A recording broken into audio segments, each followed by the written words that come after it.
everybody, and welcome to the Positively Disney podcast. I'm Kimberley Bouchard, your host and the author of the best-selling series, the Positively Disney book series. And I'm so excited because I've been interviewing people left, right, and center for actually book 5 and 6, but I jump ahead of myself. I am actually collecting stories for book 5 right now, which is the Star Wars edition. And if you have a story to share with me or know someone that might have had Star Wars impact their lives, send them my way. They can message me or they can email me at Kimberley with an L-E-Y at positivelydisney.com. Welcome to my Facebook people and my Twitch TV followers. I see my hubby is on, and welcome to Gina. I see you're on as well.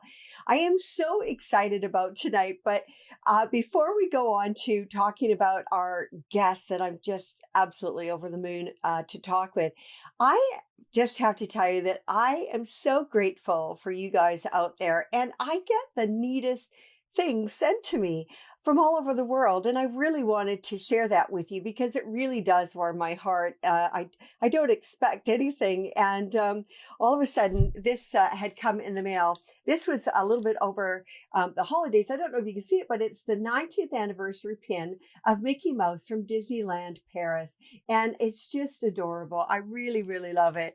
I do collect pins that have meaning to me, and that one definitely will stay in my collection, of course. And something that I got this week from one of the listeners here is a beautiful, I guess, testament to the Cinderella Castle in Magic Kingdom at Walt Disney World. And John sent me actually the Cinderella Castle Suite key, which is absolutely phenomenal. These keys are primarily for the people that stay in the castle, of course, which are celebrities and very, very rare. And he gave me the key to the Cinderella Castle. And I was so shocked and so happy about that. I'm actually going to frame it and keep it in my podcast room as well. So tonight we have an amazing guest. You guys ever wonder about those characters, both the masked and unmasked characters, the characters in the movie? I mean, they can tell us all kinds of things, and we fall in love with them, or we have disdain for them, dependent on the character doing what they're doing, whether it's through verbal things or gestures or whatever. And just like in the movies and the Disney characters, that also carries over into real life, or should I say real life carries over into the characters. And we are very fortunate to have Mark Bowden, who is the #1 body language expert in the world. And we've got a few questions for him, and feel free to, keyboard it, touch your keyboard and click on some questions if you would like me to ask Mark some questions. And I may or may not be able to get to yours. I know that I've got some questions that I want to ask of him. Before I go on, I just wanted to welcome Stan. Stan, I hope you're keeping warm. Stan hails from Manitoba, Winnipeg, Manitoba, which is one of the prairie provinces back in Canada. And they are, I know, in the throes of winter, but I'm not sure how cold it is up there, actually, Stan. At any rate, I want to move on with our guest, and we're going to get Mark onto the phone. So just remember, if you want to ask him a question, I will try my best to incorporate that into my interview with him tonight, because this podcast is for you guys, and I want you to be able to participate as well as listen. So let's go forward, and we're going to get Mark on the phone. So I'm so excited that he agreed to join us. And oh, Stan, you're heading to Walt Disney World tomorrow morning. Awesome. Yeah, the cold won't bother you, will it? That's lovely, Stan. I hope you have a great trip heading there. I'll be thinking about you guys in Florida. So we're just dialing Mark to see if we can get him on here now. And I can hear it ringing. Hey there. Hey, Mark. Welcome to the Positive. Hi there, Kimberley. Welcome to the show. It's so good to finally talk to you. We've been chatting a little bit about this. How are you doing? I'm very good. I'm very good. Listen, I've been watching the start of the show, so I heard your lovely introduction. Oh, okay. I wasn't too sure if you're going to be able to catch the beginning of the show, but I just want to tell our audience that Mark hails from Toronto, actually, Toronto, Canada. So it's kind of neat to have a few Canadians in the mix here, that's for sure. So, Mark, you are an expert, the world expert in body language, and I love that subject. My sons and my husband also do. So we are very familiar with your work, but the audience isn't. And I wanted to look at it from a Disney perspective. So without further ado, can you share with the audience what a body language expert is? Yeah, well, so there are a number of us out there. I could probably count on one hand how many are out there who are really expert at what they do. Some of us come from different backgrounds. You get some body language experts that might have been with, for example, FBI or CIA, some kind of security services, ex-army, interrogation, or people like me who come from an entertainment background, a business background, a behavioral sciences background. But I guess all of us are looking at the behaviors that human beings have and working out from that how those behaviors can influence and persuade others, and how we might be able to tell from others' behaviors what they might be thinking, feeling, and intending. So there's not only the reading of body language, but also the use of body language in order to influence and persuade others. Wow, that's powerful stuff there. How does your wife feel about that? I'd be kind of feeling like I couldn't do or say anything. Well, Tracy, my wife, we just co-wrote our fourth book together, Truth and Lies: What People Are Really Thinking. Oh, yeah. So she's in on it as well. Okay. So there's no disadvantage for her. Okay, that's good to know. Everybody knows about Disney, really, and they spend a lot of time developing the characters. I know some of the animators that have worked on various characters throughout the movies and things of that nature. And what is it? Why, Mark, do we like them? Is there a science behind this? Yeah, absolutely. There's a science behind it, and it's a behavioural science. It's understanding what another object has to do, what another entity has to do, even if it's a drawn piece of animation or a masked character, what they have to do to trick your mind into believing not only that they're real, but they have feelings.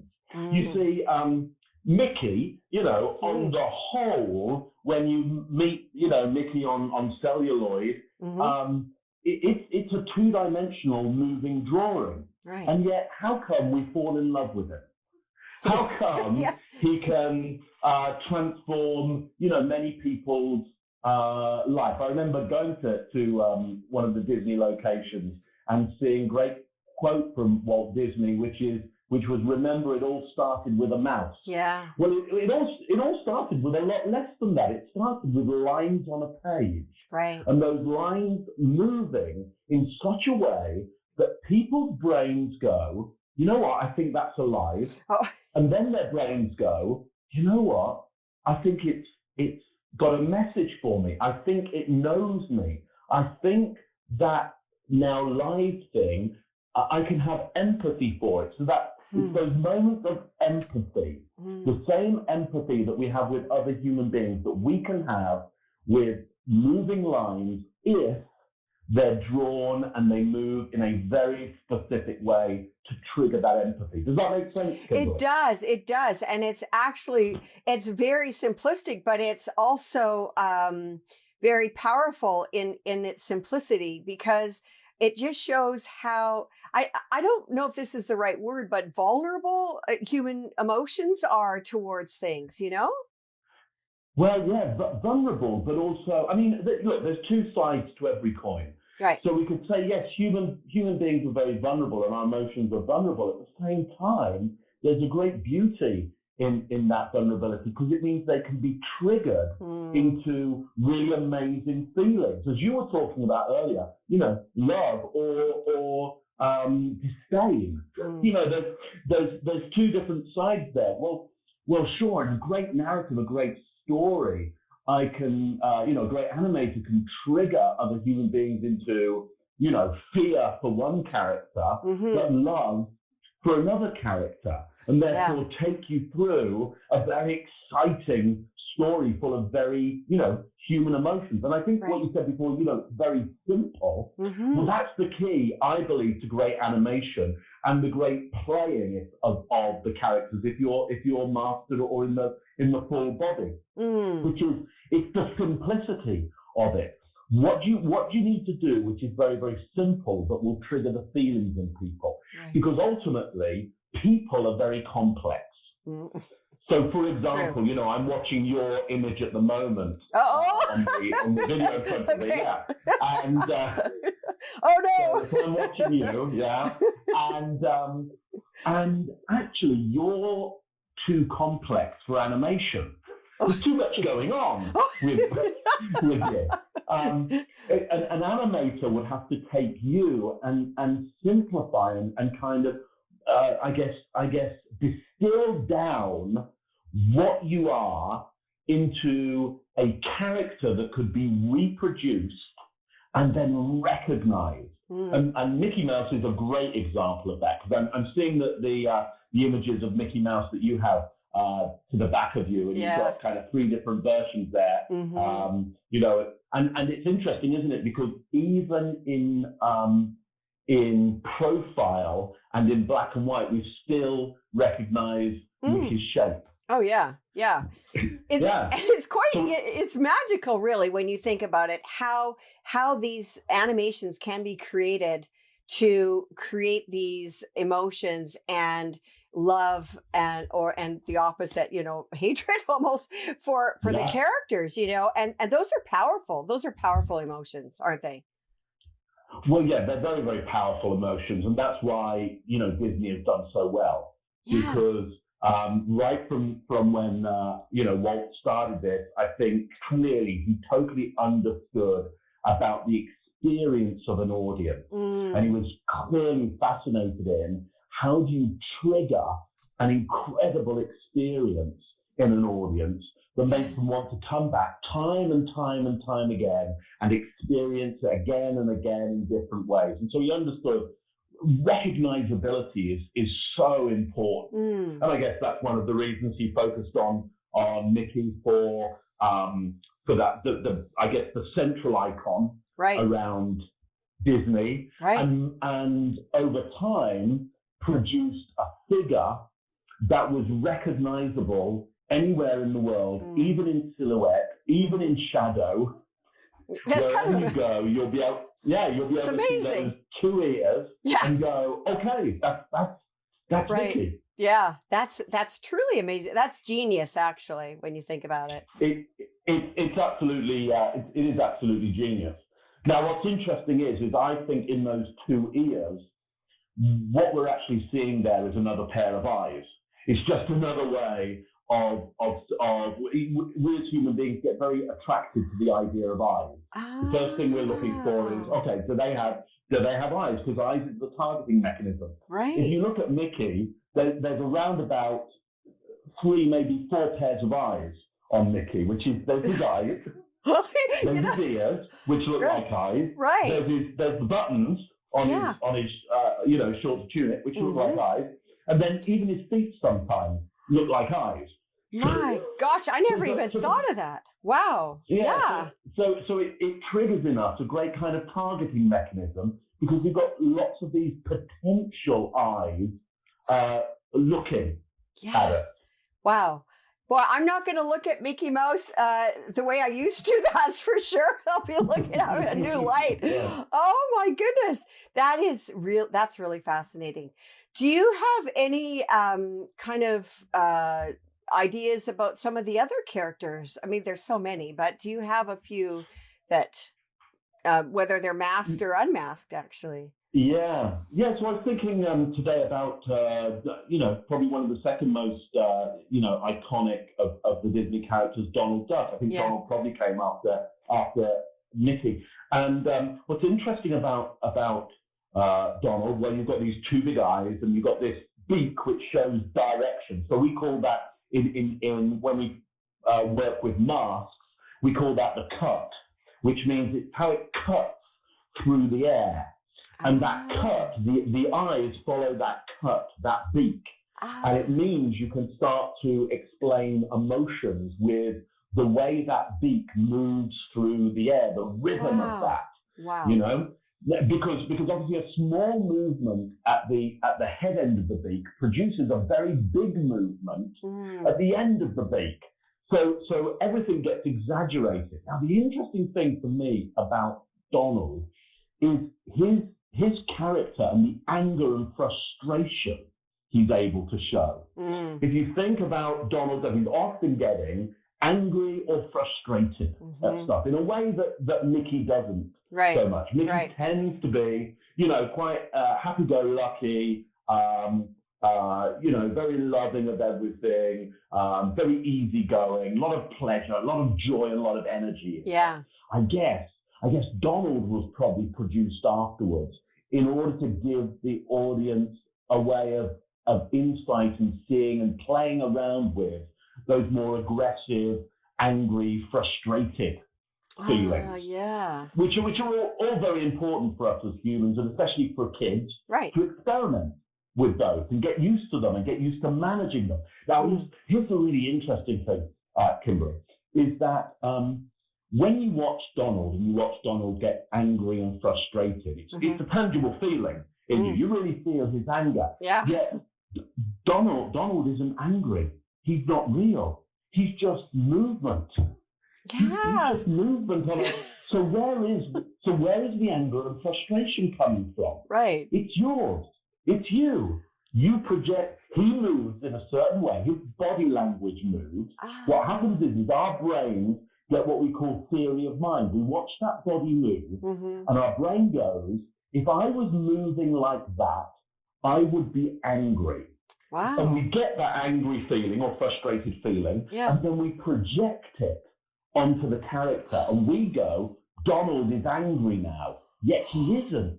We're angry. Holy cow. That's what's wonderful about this area of nonverbal communication. Is when you trigger feelings in others through it, especially in animation, you're triggering their feelings that they believe are the characters, but they're not. They're your feelings.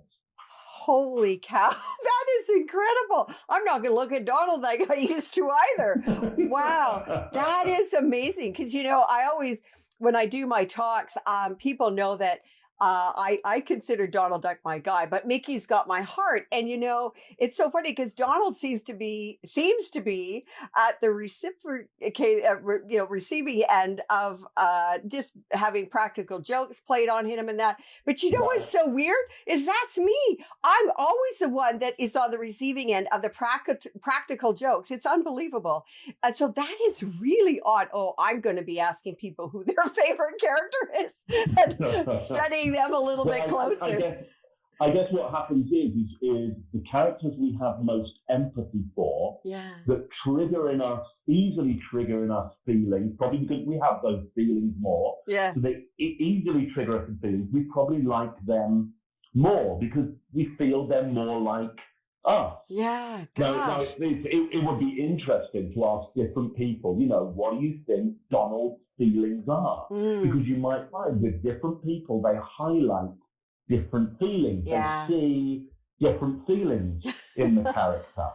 Again, that's the genius of Disney, not only in the brilliance of the animation, being able to trigger feelings in people, but also the panoply of characters, so that you can always find someone, something there that resonates best with you. Right. Yeah, that's actually very true. It's funny because sometimes I do ask people, or they'll tell me their favorite character. I'm like, gosh, you kind of match that character. It's kind of weird. You can kind of pick that up even just randomly talking to folks. What about the characters in the parks or the princesses. Do you have any comment about that? Because boy, that seemed there was Mulan. Well, actually, we had seen one time, and she differentiates between Elsa and Anna and Cinderella, and it really incredibly. And I was really surprised at how sassy she was. So Right. what is it behind some of those characters, and do they work with them to create that aura of like the princessy princess or the warrior princess or the what would you think about that? Sure, absolutely.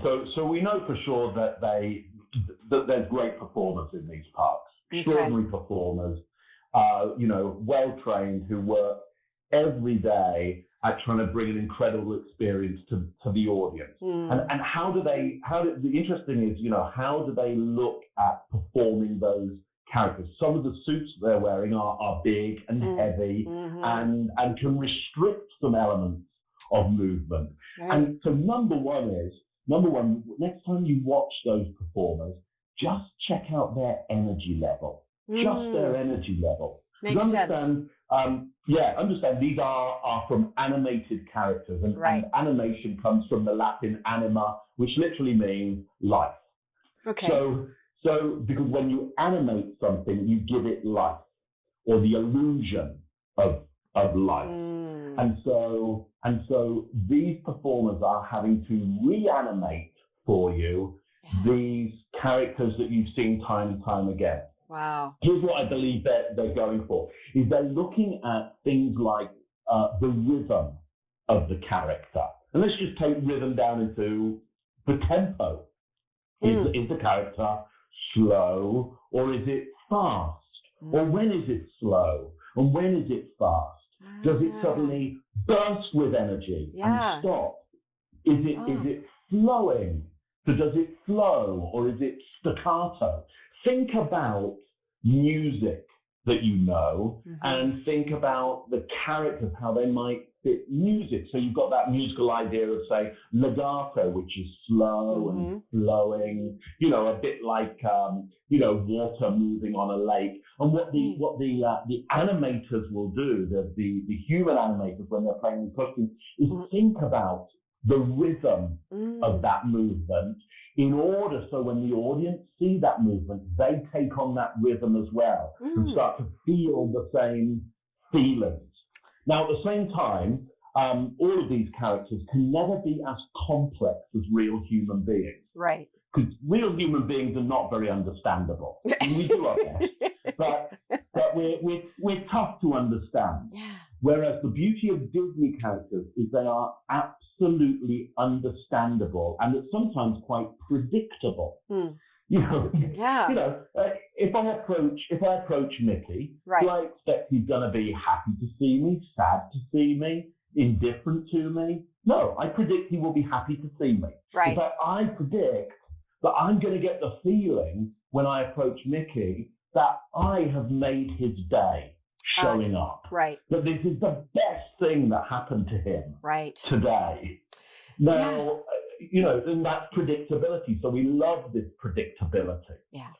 It's safe, really. And it's really interesting when you're talking about the energy. Right away, I thought of, the character Goofy. Holy cow, full of energy. Tigger, those guys. Whereas Piglet would be low key. And even the mischievousness of the Chip and Dale, for example, or Peter Pan or whatever. But yeah, that's true. Like you could just their energy that they bring out there is going to define a lot about the character. Wow, I never even thought about that. I'll be watching those characters very carefully too now. Mark, you've got me really looking at things in a whole different light here, I'll tell you. I was wondering, so what percentage would you say of the personality is brought through with the physical versus the verbal? Or is it kind of equal, do you think? Or well, certainly here's what we know for sure from some really good science is that the majority of the information that our brain requires in order to make a judgment about somebody else's feeling and intention towards us, the majority of the information our brain wants, is nonverbal. That we mainly want to see the picture and how they move, and we're interested in how they sound, the music of their voice. We're not that concerned about what they're saying. And if what they say differs from how they're moving and how they're sounding, we negate what they say and we just take what they did and how they sounded as the indicator of the feeling and intention. So again, to put that another way, if I'm trying to work out if you're happy or sad, I want to see you. And if I see behaviors that I believe are ones of sadness, and I hear a tone of your voice that is downward inflected and low, and you have that rhythm of being a bit slow and lethargic, but you say, I'm feeling really great today, Mark, I won't believe you. And most other people on the planet won't believe you either. Yeah. Wow. So it really seems like that characters, whether they're on the screen or in the parks or whatever, they are very good actors because, not everybody has rosy days, right? Yet they still have to perform. So people have to be, can they train them? That sounds weird to say, but can they kind of train themselves to give the correct, I don't know, I guess, body language or whatever for people? Yeah, absolutely. These performers will train very, very hard in being able to reproduce the rhythms and the body language. But also, just as you say, they will train very hard in terms of their respect for the performance, their respect for the audience, for the park attendees, and their respect for the brand of Disney, which is, look, if you watch a Mickey Mouse cartoon, he shows up the same every time. He doesn't have a bad day. Right. Yeah. So that's the character. He doesn't have, a bad day. Or if something's put him down, he soon springs back, doesn't he? Right. Yeah. He's on all the time. Yeah. It's very important that when you visit a Disney park, for many people there, they're having their holiday of a lifetime. Yeah. They're having their trip of a lifetime for some of them. Now, I think the performers at that park are well trained in understanding and respecting the moment for that audience, and they want to be a part of that extraordinary experience that will last them a lifetime. Right. So it's not, look, we all wake up some days and it's not a great day, but these performers are total professionals. Yeah. And they understand just how important, that day in the park is for many of these people. Do theme parks or do animation studios, do they hire people like you to help with sort of determining the language, or are they just kind of tuned into their character that they know what to do already? I'm just curious. Oh yeah, absolutely. They would have directors of movement who may not be absolute kind of body language experts like myself, but they will understand very well movement. They'll be able to look at some movement in an animation and help a performer translate that movement. The performers that they'll hire will be very good at movement. I myself have trained many performers who go on to work with Disney and many other organizations that might do this kind of work. So often it's done in the training of these performers beforehand. Everybody involved has a very good understanding of movement and feeling and empathy. Right. Yeah, that is so cool. Gosh, I have to ask you, who's your favorite character? Or, I know I caught you. Or if you could be any of the characters, who would you like to be? That's really good. That's a really, really good question. You know what? It'd be fun to be Winnie the Pooh for a day, wouldn't it? Oh yeah, you could get away with a lot of things. Yeah. It'd be fun. It'd be fun to try out being, just Pooh for a day. Yeah. It kind of feels like a lovely kind of relaxing. I know there are some blustery days, but it seems like a genuinely nice, relaxing, lazy way to live. I'd quite enjoy to check out doing that for a day. Yeah, that's kind of fun. I do know somebody that has played Goofy, Tigger, and Captain Hook because they're in a certain height range, and they're the polar opposite of their care of Captain Hook, and they said they just have a blast doing that. But of course, they've been trained very well in what they're doing. But I don't even know what character I would like. Maybe I would like to be. I wouldn't mind being Mickey, to be honest with you, because I love people and I'm happy to see people all the time. So I think I would probably, well, maybe I couldn't be Mickey, but maybe it'd have to be Minnie. I don't know if I have to choose one or the other. But, some of the movies that, you see, like there are good guys and bad guys, and by kind of the way they act. And is there a good guy, bad guy baseline? And can you please explain to the audience what a baseline is? Because you will do a much better job at it than me. Yeah, sure.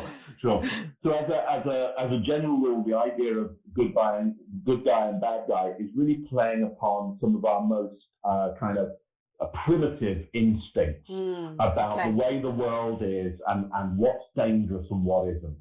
And understand throughout or the span of our civilizations, darkness has always been a problem for human beings. When the sun goes down, there's a bit of a problem. So you'll notice that the bad characters in Disney often come from the shadows. They often come from shadow or darkness. Yeah. You might see their shadow moving first. Yeah. You'll often find that they're closer to the ground than other characters. Again, that's our primal fear of things close to the ground, snakes. So you'll often find they can have a snake-like movement. Often they have a reptile-like movement. Wow. Sometimes an insect-like movement or a rat-like movement. So movement that is similar to what we see as troublesome kind of beasts that are dangerous for us, or vermin or disease. Close to the ground where it's dirtier, or in some cases they might have height dominance. So they're a lot taller than the good characters and they cast shadow on the good characters. You're also, so that's a good general rule to say that if you make those bad characters dark or come from darkness or be like animals that we fear, human beings will instantly recognize that as dangerous as a problem. Then there's our comfort with their movement. So asymmetrical movement is less comfortable for the brain to comprehend. Symmetrical movement is easier.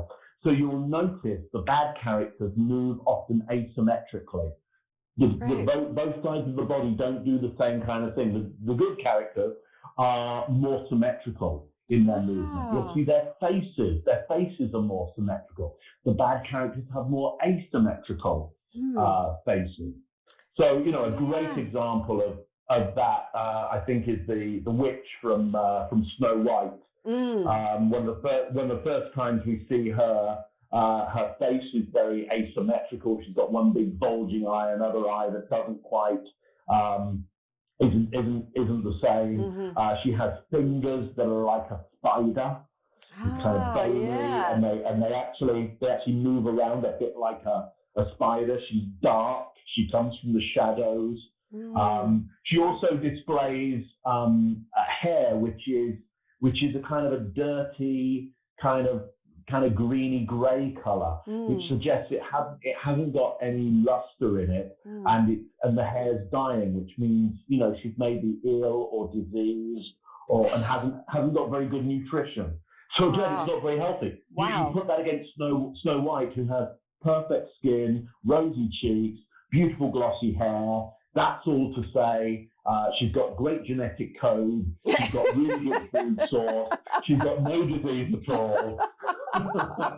Wow. Yeah. I mean, that's so, I mean, I could just, as you're explaining that, I could just see the visual in front of me, like totally out there. And I thought, wow, that is so true. And, I never even thought about it that way, really. I mean, we just know that we either like something or we don't very quickly, Right. Wow. So Wow. it's a job for me to work out what is it exactly that triggers you to like something or dislike it, Yeah. and help animators and help performers use those signals very clearly and simply to trigger you instantly with this feeling of, hey, that's a good character, Yeah. that's a fun character, and Yeah.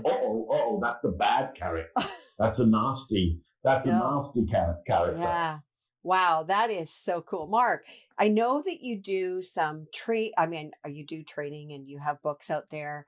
Are there particular takeaways that we could use in our own life? And I mean, four of your books I know would tell us that, but I'm just kind of Yeah. sum it up a wee bit. That would be fantastic. Yeah, absolutely. Two pieces of advice that I think come from what I've been talking about these Disney characters is when you want people to understand you Hmm. and to get what you're saying, Hmm. be simple in your movements. Okay. Because simple movements are easier for the brain to understand, and it'll actually mean they're able to listen to your words better. The Hmm. simpler the movements are. Okay. Also, try and be more symmetrical when you want to get your point across to somebody. If Okay. you're symmetrical, it's easier for others' brains to read, and they're able then to try to understand what you're saying better. So Hmm. simplicity and symmetry go a long way to you being able to deliver messages which are more understandable, more persuasive, more Hmm. influential. Wow. And also, I would suspect that, the way you dress, I mean, that's probably a whole other angle of it. But, people will take you seriously or not seriously, I would think, by the way you dress to a point as well, I'm thinking. Yeah, I, yeah, absolutely, absolutely. So we have social norms, right, and social norms change between society and society. Not right. all societies have the same social norms, but on the whole, don't expect to be seen as credible if you walk into a situation wearing something incredible. You you've got to Oh, you've got to walk yeah, in with the uniform to an extent right. of the place that you want to be seen as credible in. Or certainly Okay. you have to have some signals and some markers Okay. of credibility. For example, look, if I walk into Disney World with a pair of Mickey Mouse ears on, Hmm. it's totally okay. Right. It's a norm Hmm. there. If I do the same when I'm going for an interview Oh, and for an executive position at the bank, yeah. it's not seen as credible. It's now Yeah. incredible. Yeah, yeah, yeah. So, Of course. so you've got to make sure that you're sending the right signals in the right places. And that Yeah. in communication, that's often people get that wrong. They go, oh, I'll just wear what I'm comfortable in to Uh, that meeting or that interview. Well, mm, yeah, you can do that. There's no bad behavior. There's just results that you wanted or didn't want. right. So, you've got to choose the right behaviors to get the right results. And what you wear is exactly part of that. Yeah. Oh my gosh, Mark, I'm going to be watching my podcast and taking notes of all your messages about the characters and about Disney, because this has really been an eye opener for me. I mean, we know what we know and feel what we feel when we're watching an animation or whatever from Disney, but to put it, the science behind it is absolutely fascinating. Thank you so much for writing your books and doing what you do, because that is just I'm just quite amazed right now at everything you've told me, and I'm going to be looking at everything in a very different perspective for sure. Oh my goodness. Well, I hope I've opened your eyes a little bit there, as an Yeah, expert like yourself around Disney, but also yeah. opened the eyes a little bit of other people out there who really love Disney as well. Yeah, absolutely. Thank you, Mark. And can you just tell the audience the four books that you have written so they can check you out and where they can find you? Yeah, absolutely. So look, you can find me at truthplane.com, TRUTHPLANE, truthplane.com. And Okay. my books are Winning Body Language for Sales, Tame the Primitive Brain, and the book that we wrote last year, which is Truth and Lies, What Yeah. People Are Really Thinking. Yeah. Check those out. Fantastic. Thank you so much again, Mark. And it was nice chatting with you. Really was a nice finally meeting you over the phone. And yeah. My pleasure, Kimberly. It's been great speaking to you, Yeah. and invite me back anytime. Always a great pleasure to talk with you. All right, great, thanks. Okay, take care and say hi to your wife Tracy as well, because she's in there thick as thieves too, I think. Absolutely. All right. Absolutely. Okay. Bye now. Take care. Bye. Oh my goodness, that is really, really amazing. That is just a really fascinating subject, isn't it? You know, we're coming up to our time, and I'm so grateful that Mark could come on the show tonight. And thank you guys for joining me. I just want to not forget my sponsor, Michelle McCune, who over at Years of Experience. You know, she can make your Disney magical vacation a reality, and something that is so neat is she will personalize your itinerary not only to help the must do's or the picky eaters reading list, but you actually get text access from her while you're on your Disney vacation. So if you have a question, you're not sure, you just text her and she will answer you right away. She will even price watch your Disney vacation for you. And she offers concierge service and specializes in special needs and military families. So if you want to find Michelle, find her at MMCKEOWN at themousexperts.com. That's MMCKEOWN at themousexperts.com, or give her a call, Michelle, at 732-735-1779. Thank you so much, you guys, for joining me. I'm just so, I want to go watch some Disney movies. Hopefully my hubby can watch, because I want to look at everything that Mark had just shared with us. So for tonight, that's all. And I want to say goodnight to all of you and wish you a wonderful week. And we will see you next Monday. Again, same time, same place. Take care. Bye-bye.